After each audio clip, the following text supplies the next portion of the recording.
La palabra diezmo proviene del término hebreo maaser, que significa décima parte. Este concepto aparece por primera vez en Génesis 14, 18-20, cuando Abraham entrega una décima parte de los bienes que obtuvo en la batalla al sacerdote Melquisedec. Este acto fue voluntario y no una obligación legal, ya que ocurrió antes de la ley de Moisés. En este contexto, Melquisedec, identificado como rey de Salem y sacerdote del Dios Altísimo, bendice a Abraham, y éste responde con gratitud ofreciendo una décima parte de todo lo obtenido. Es importante notar que este acto no fue requerido por ninguna ley o norma, sino un gesto espontáneo y voluntario. A través del tiempo, el diezmo fue institucionalizado en la ley mosaica como un mandamiento para el pueblo de Israel.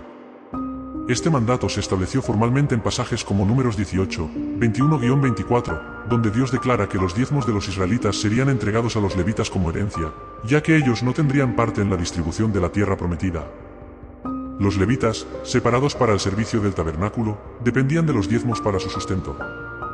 De este modo, el diezmo no solo era una provisión material, sino también una expresión de obediencia y reconocimiento de que todo proviene de Dios.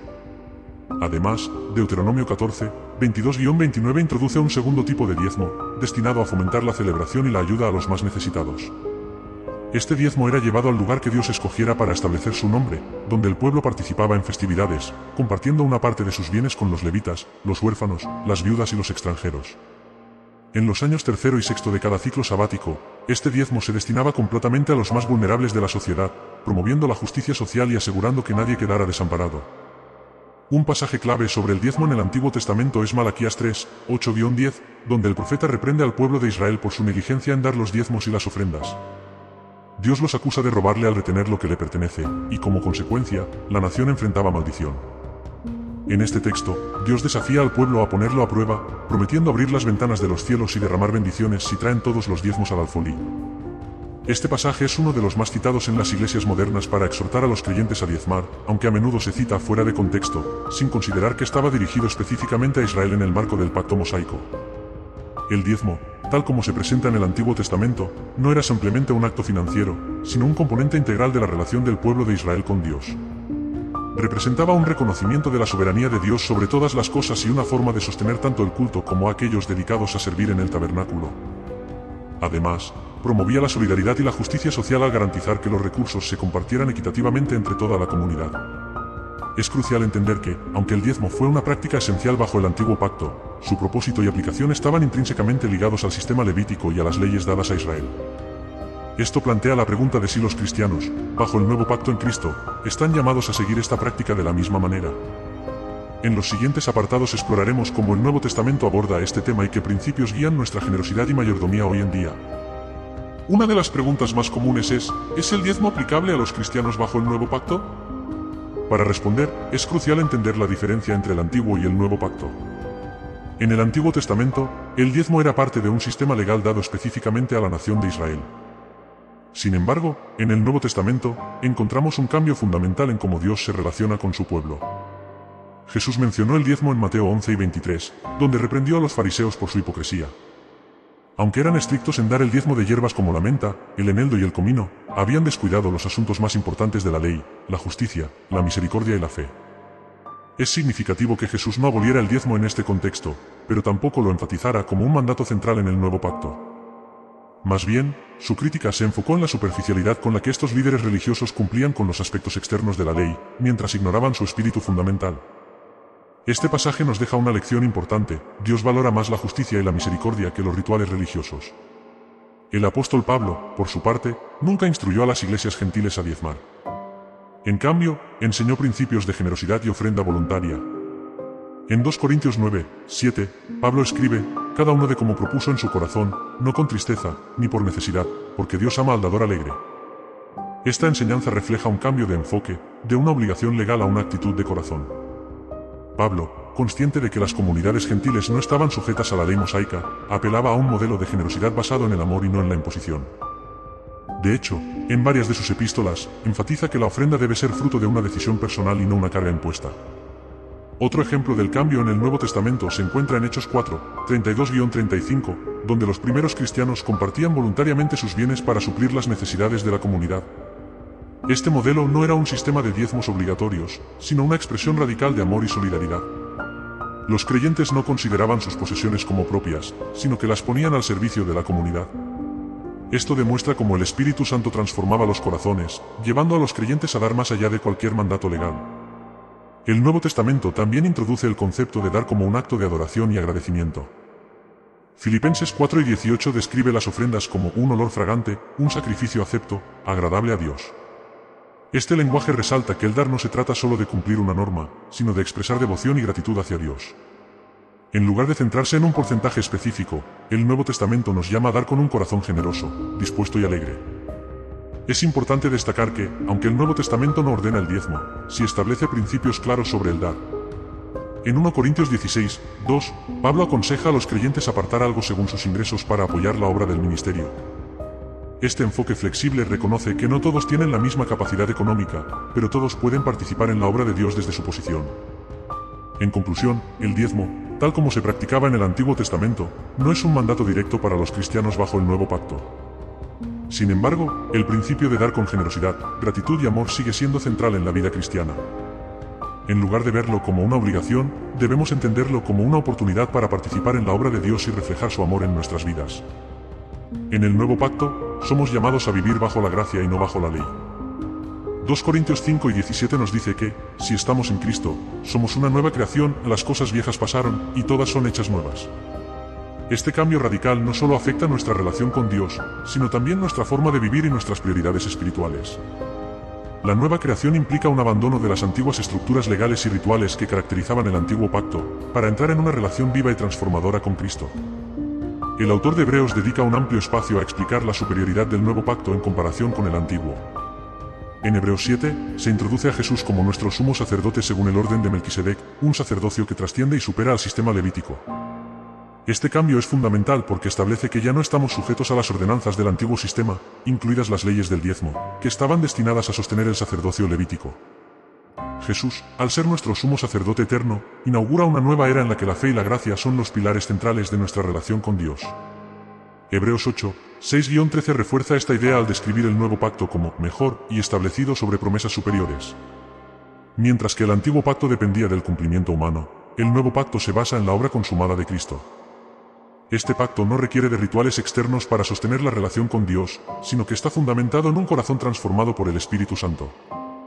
Jeremías 31:34, citado en Hebreos 8, describe cómo este nuevo acuerdo escribe la ley de Dios en nuestros corazones y mentes, eliminando la necesidad de intermediarios como los levitas o el sistema de sacrificios. La nueva creación también redefine la manera en que damos. En lugar de cumplir con un porcentaje específico como el diezmo, el Nuevo Testamento nos llama a dar según lo que hemos recibido y con un corazón agradecido. Este enfoque refleja la libertad y la responsabilidad de la nueva vida en Cristo. La generosidad ya no es una obligación impuesta, sino una respuesta natural al amor y la gracia que hemos experimentado. Esto se alinea con la enseñanza de Pablo en Romanos 12:1, donde anima a los creyentes a ofrecer sus cuerpos como sacrificio vivo, santo y agradable a Dios, como un acto de adoración espiritual. Además, la nueva creación enfatiza la igualdad y la unidad en el cuerpo de Cristo. Gálatas 3:28 declara, ya no hay judío ni griego, no hay esclavo ni libre, no hay hombre ni mujer, porque todos sois uno en Cristo Jesús. Esto implica que las divisiones y jerarquías establecidas bajo el antiguo pacto son abolidas en el nuevo. La comunidad de fe ya no se define por reglas externas, sino por la obra interna del Espíritu Santo, que transforma a cada creyente en parte integral del cuerpo de Cristo. En resumen, la nueva creación y el nuevo pacto nos liberan de las estructuras legales del Antiguo Testamento y nos llaman a vivir una vida de fe, gracia y generosidad. Este cambio no solo redefine nuestra relación con Dios, sino también nuestra manera de interactuar con los demás y de manejar nuestros recursos. Al comprender estas verdades, podemos abrazar plenamente la libertad y la responsabilidad que vienen con ser hijos de Dios bajo el nuevo pacto. El Nuevo Testamento redefine la generosidad desde una perspectiva centrada en el corazón y el amor cristiano, alejándose de las obligaciones legales como el diezmo bajo la ley mosaica. En lugar de imponer un porcentaje fijo, invita a los creyentes a ser generosos de manera voluntaria y acorde a sus posibilidades, reflejando la gracia que han recibido en Cristo. En Hechos 2, 44-45, se describe cómo los primeros cristianos vivieron en una comunidad caracterizada por la generosidad radical. Ellos vendían sus posesiones y compartían el dinero para cubrir las necesidades de todos. Este modelo no era una obligación impuesta, sino una respuesta natural al entendimiento del sacrificio de Cristo y a la comunión que compartían como cuerpo de creyentes. Esta práctica de compartir bienes no solo satisfacía las necesidades materiales, sino que también fortalecía la unidad de la Iglesia. Representa un principio clave del nuevo pacto, dar desde un corazón movido por el amor y la gratitud, no por deber o coerción. Un ejemplo práctico de este espíritu generoso lo encontramos en Filipenses 4, 15-18, donde el apóstol Pablo agradece a la iglesia de Filipos por su apoyo financiero. Ellos fueron los únicos que lo ayudaron cuando salió a predicar el Evangelio en Macedonia, mostrando una disposición extraordinaria para suplir las necesidades de Pablo. Sin embargo, lo que Pablo resalta no es el acto material en sí, sino el fruto que abunda en sus vidas espirituales como resultado de su generosidad. Esto subraya que el acto de dar, en el contexto cristiano, tiene un impacto más profundo que simplemente satisfacer una necesidad física, refleja el carácter transformado de un corazón que responde al Evangelio. Otro principio clave del Nuevo Testamento es que la generosidad debe ser proporcional y voluntaria. En 2 Corintios 9, 6-7, Pablo escribe, el que siembra escasamente, también segará escasamente, y el que siembra abundantemente, abundantemente segará. Cada uno de como propuso en su corazón, no con tristeza ni por obligación, porque Dios ama al dador alegre. Aquí se enfatiza que la calidad del dar no se mide por la cantidad, sino por la actitud del corazón. Un dador alegre entiende que todo lo que tiene proviene de Dios y lo comparte libremente como acto de adoración. La generosidad cristiana también está fundamentada en el ejemplo de Cristo mismo. En 2 Corintios 8, 9, Pablo recuerda a los corintios, porque ya conocéis la gracia de nuestro Señor Jesucristo, que por amor a vosotros se hizo pobre, siendo rico, para que vosotros con su pobreza fueseis enriquecidos. Este acto supremo de dar motiva a los creyentes a reflejar ese mismo espíritu en sus vidas, reconociendo que todo lo que poseen es un regalo de Dios y una oportunidad para bendecir a otros.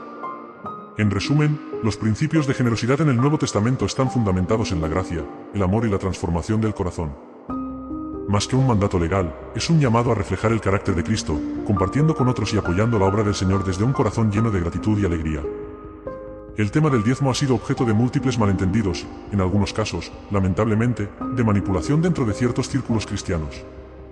Aunque originalmente establecido bajo la ley mosaica como un mandato para sostener a los levitas y el templo, en Números 18, 21-24, algunos líderes han reinterpretado y utilizado este principio para fines que distorsionan el mensaje del Evangelio y la esencia de la adoración cristiana. Esta tergiversación no solo daña la fe de muchos creyentes, sino que también mina la confianza en las iglesias y los líderes espirituales. Uno de los errores más comunes es convertir el diezmo en una herramienta de control y manipulación emocional. Algunos predicadores, movidos por motivos cuestionables o por una interpretación errónea de las Escrituras, prometen bendiciones materiales a cambio de contribuciones financieras. Este enfoque transforma la generosidad en una transacción comercial, en la que los creyentes son alentados a dar para recibir en lugar de dar como un acto de adoración y gratitud. Este tipo de enseñanza distorsiona el carácter de Dios, presentándolo como un comerciante que otorga favores solo a quienes pueden pagar con su dinero. Además, esta manipulación puede generar culpa o miedo en los creyentes, haciendo que sientan que deben diezmar para evitar consecuencias negativas, como la pérdida de bendiciones o la desaprobación divina. Esto contrasta directamente con el mensaje del Nuevo Testamento, que enseña que la salvación y la relación con Dios no se compran ni se ganan por obras, sino que son un regalo de gracia, Efesios 2, 8-9. La generosidad cristiana, según el Nuevo Pacto, está motivada por el amor y la gratitud hacia Dios, no por la obligación ni el miedo. Es crucial recordar que Dios no necesita nuestro dinero. Como declara el Salmo 24, 1, del Señor es la tierra y su plenitud, el mundo y los que en él habitan. Todo le pertenece a Él, y nuestra generosidad no añade nada a su riqueza infinita. En cambio, el acto de dar es una oportunidad para expresar gratitud y adoración, reconociendo que todo lo que poseemos proviene de Él. Cuando damos, lo hacemos no para enriquecer a Dios, sino para reflejar su generosidad en nuestras vidas. El Nuevo Testamento enfatiza que el enfoque del dar no debe estar en cumplir un mandato legal, sino en la actitud del corazón. En 2 Corintios 9, 7, Pablo nos recuerda, cada uno de como propuso en su corazón, no con tristeza ni por obligación, porque Dios ama al dador alegre. Esto contrasta fuertemente con la manipulación que convierte el diezmo en una carga o una herramienta de intercambio. En última instancia, la manipulación del diezmo no solo daña la confianza en la Iglesia, sino que también puede alejar a las personas de una relación genuina con Dios. Por eso, es vital enseñar con claridad que el dar no es un medio para ganar el favor de Dios, sino una respuesta a su amor inmerecido. Responder a la pregunta de si los cristianos deben diezmar hoy requiere entender el contexto bíblico y nuestra posición en Cristo bajo el Nuevo Pacto. Aunque el diezmo era una práctica esencial del Antiguo Pacto, diseñada para sostener a los levitas y el templo, su relevancia para los creyentes del Nuevo Testamento debe ser vista a través del lente de la libertad en Cristo y la guía del Espíritu Santo. Bajo el Nuevo Pacto, ya no estamos sujetos a las leyes ceremoniales y rituales de la ley mosaica. En cambio, se nos llama a vivir en la libertad que Cristo nos ha dado, Gálatas 5, 1. Esto incluye nuestra actitud hacia el dar. Si bien el diezmo, como principio, puede servir de guía inicial para aprender a ser generosos, no es una obligación para los cristianos. El llamado del Nuevo Testamento va mucho más allá de un porcentaje específico, nos invita a ser generosos en todos los aspectos de nuestra vida, dando según nuestras posibilidades y con un corazón lleno de alegría y gratitud. El enfoque principal no debe estar en cumplir con una cantidad exacta, sino en nuestra disposición de apoyar la obra de Dios y suplir las necesidades de otros. En 2 Corintios 9, 7, Pablo nos exhorta, cada uno de como propuso en su corazón, no con tristeza ni por obligación, porque Dios ama al dador alegre. Este principio nos libera de la carga de cumplir con reglas estrictas y nos invita a dar con libertad, sabiendo que nuestra generosidad es una respuesta al amor de Dios por nosotros. Jesús también puso énfasis en el corazón detrás de nuestras acciones. En Mateo 6 y 21, dijo, porque donde esté tu tesoro, allí estará también tu corazón. Este pasaje nos desafía a reflexionar sobre nuestras prioridades. Si nuestro corazón está verdaderamente enfocado en el reino de Dios, nuestras finanzas y recursos reflejarán esa realidad. Más que cumplir un mandato legal, dar se convierte en una expresión tangible de nuestra fe y amor por Dios. Es importante reconocer que cada creyente está en una situación diferente. Algunos pueden sentir que dar un 10% de sus ingresos es un buen punto de partida, mientras que otros pueden dar más o menos, dependiendo de sus posibilidades. Lo esencial es que nuestra motivación sea honrar a Dios y bendecir a los demás, no buscar reconocimiento ni intentar ganar el favor divino. En nuestra próxima reunión, profundizaremos en cómo los principios del nuevo pacto, como la nueva creación y la libertad en Cristo, transforman nuestra comprensión del dar. Exploraremos cómo vivir una vida de generosidad refleja nuestra nueva identidad en Cristo y fortalece nuestra relación con Dios. Que el Señor les guíe para que su dar sea siempre una expresión de su amor y gratitud hacia Él. Amén. Nos vemos en la segunda parte del diezmo. Conclusión, ¿debemos diezmar hoy? Responder a la pregunta de si los cristianos deben diezmar hoy requiere entender el contexto bíblico y nuestra posición en Cristo bajo el nuevo pacto. Aunque el diezmo era una práctica esencial del antiguo pacto, diseñada para sostener a los levitas y el templo, su relevancia para los creyentes del Nuevo Testamento debe ser vista a través del lente de la libertad en Cristo y la guía del Espíritu Santo. Bajo el nuevo pacto, ya no estamos sujetos a las leyes ceremoniales y rituales de la ley mosaica. En cambio, se nos llama a vivir en la libertad que Cristo nos ha dado, Gálatas 5, 1. Esto incluye nuestra actitud hacia el dar. Si bien el diezmo, como principio, puede servir de guía inicial para aprender a ser generosos, no es una obligación para los cristianos. El llamado del Nuevo Testamento va mucho más allá de un porcentaje específico, nos invita a ser generosos en todos los aspectos de nuestra vida, dando según nuestras posibilidades y con un corazón lleno de alegría y gratitud. El enfoque principal no debe estar en cumplir con una cantidad exacta, sino en nuestra disposición de apoyar la obra de Dios y suplir las necesidades de otros. En 2 Corintios 9, 7, Pablo nos exhorta, cada uno de como propuso en su corazón, no con tristeza ni por obligación, porque Dios ama al dador alegre. Este principio nos libera de la carga de cumplir con reglas estrictas y nos invita a dar con libertad, sabiendo que nuestra generosidad es una respuesta al amor de Dios por nosotros. Jesús también puso énfasis en el corazón detrás de nuestras acciones. En Mateo 6 y 21, dijo, porque donde esté tu tesoro, allí estará también tu corazón. Este pasaje nos desafía a reflexionar sobre nuestras prioridades. Si nuestro corazón está verdaderamente enfocado en el reino de Dios, nuestras finanzas y recursos reflejarán esa realidad. Más que cumplir un mandato legal, dar se convierte en una expresión tangible de nuestra fe y amor por Dios. Es importante reconocer que cada creyente está en una situación diferente. Algunos pueden sentir que dar un 10% de sus ingresos es un buen punto de partida, mientras que otros pueden dar más o menos, dependiendo de sus posibilidades. Lo esencial es que nuestra motivación sea honrar a Dios y bendecir a los demás, no buscar reconocimiento ni intentar ganar el favor divino. En nuestra próxima reunión, profundizaremos en cómo los principios del nuevo pacto, como la nueva creación y la libertad en Cristo, transforman nuestra comprensión del dar. Exploraremos cómo vivir una vida de generosidad refleja nuestra nueva identidad en Cristo y fortalece nuestra relación con Dios. Que el Señor les guíe para que su dar sea siempre una expresión de su amor y gratitud hacia Él. Amén.